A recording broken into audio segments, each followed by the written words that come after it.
Hi, my name is Dean Harrison, and I'm going to be talking about Jiu Jitsu, the history of Jiu Jitsu, the sport of Jiu Jitsu, the rules and regulations, and all that, my personal experience with Jiu Jitsu, how I got involved, tournaments that I've done, stuff like that, and also Jiu Jitsu in popular culture and in mainstream sports such as UFC and MMA. Alright, now I'm going to be talking about the history of Brazilian Jiu Jitsu. It all starts in 1882 when Jiu Jigaro Kanao first founded judo and a martial arts school in Japan known as the Kodokan. He taught all aspects of judo. Judo is a very broad martial art. It involves everything from throws, submissions, ground fighting, striking, everything. Um, anyway, eventually one of Kono's most successful students, named Mitsuo Maeda, began to teach, and eventually he went to Brazil and met a man named Carlos Gracie. Several years he began to train Carlos, and then Carlos eventually went on to train his brothers, Helio most importantly.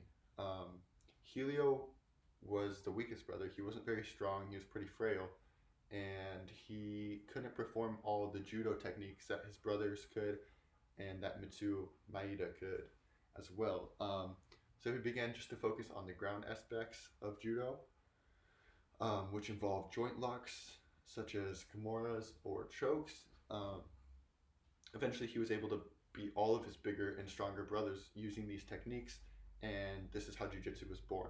It evolved from this to now today joint locks on the legs, which is really new actually, even though it sounds weird, but yeah. All right, Brazilian Jiu Jitsu is pretty simple to understand, even if it's not always super easy to do.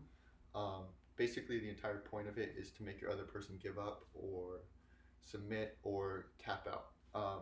This just means that they give up.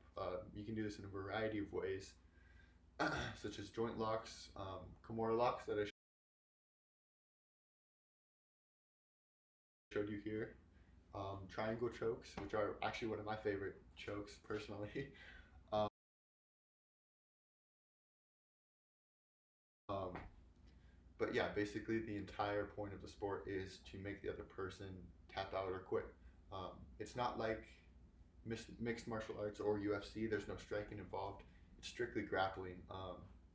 So many of the same rules as wrestling seem apply, except it's a little bit different. Obviously, as in wrestling, you can't choke somebody. All right, we're gonna talk about my personal history with Jiu-Jitsu. First and foremost, I am a Brazilian Jiu-Jitsu blue belt. I began training last year in about May. Um, my my sister's boyfriend was really into it, and he just kind of talked to me about it, and it just seemed like a really cool, interesting thing to do. So I ended up doing it, and I fell in love with it. I've been obsessed ever since I started. It's taught me actually life lessons besides just how to defend yourself in just jujitsu, such as like discipline in my personal life. Um, yeah, as you can see here, here's a picture of me in a tournament. I got silver. So I came in second place, but I was so proud of myself. Yeah, it was the intermediate tournament in Phoenix. Um, yeah, basically every single jiu-jitsu practitioner should know their personal history. So of course I know my own too, starting with Elio, the founder of jiu-jitsu, basically. So it's Elio Gracie all the way down to Carlson Gracie, Roger Gracie, and then my professor Gilbert Oliveras, and then me. It's actually pretty rare to be like a second generation to a Gracie. I got lucky. My coach, I'm super privileged to be able to train under somebody who trained under a Gracie, which, yeah, they're the main family. So now I'm going to be talking about jujitsu in pop culture and in mainstream media and in mainstream sports such as UFC, Pride, any mixed martial arts um, competitions, how it came to prevalence there. Basically, the biggest influence was actually at the very first UFC, a man named Royler Gracie, which obviously trained under Carlos, which is under Helio. Um, anyway, he competed in the first couple UFCs, and he absolutely dominated everybody. Karate masters, Muay Thai practitioners, Taekwondo masters, collegiate wrestlers, everybody. He got them in a choke and just he beat them. Another big influence in jiu-jitsu, modern days actually, was a man named Eddie Bravo went against a Gracie. Gracie's like they never lose, especially to this man Eddie Bravo who had kind of come up with this new system. So Hoyler Gracie and um, Eddie Bravo went against each other in ADCC, which is just a big jiu-jitsu tournament, and Eddie Bravo ended up winning using all these new techniques, including stuff called the rubber guard, which I use frequently.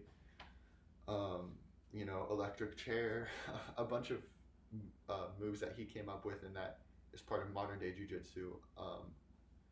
He used to beat Hoyler, and that boosted jiu-jitsu up another level because people were like, whoa, because all these new techniques are a little bit more fancy than just the original Gracie's had. So it brought a new crowd of people in who wanted to be more, have more like showmanship when they compete and when they do jiu-jitsu. Thank you for listening about my talk about jiu-jitsu. It's obviously it's a huge passion of mine, something that I love to do, love to explain, love to teach, even to my friends. Thank you.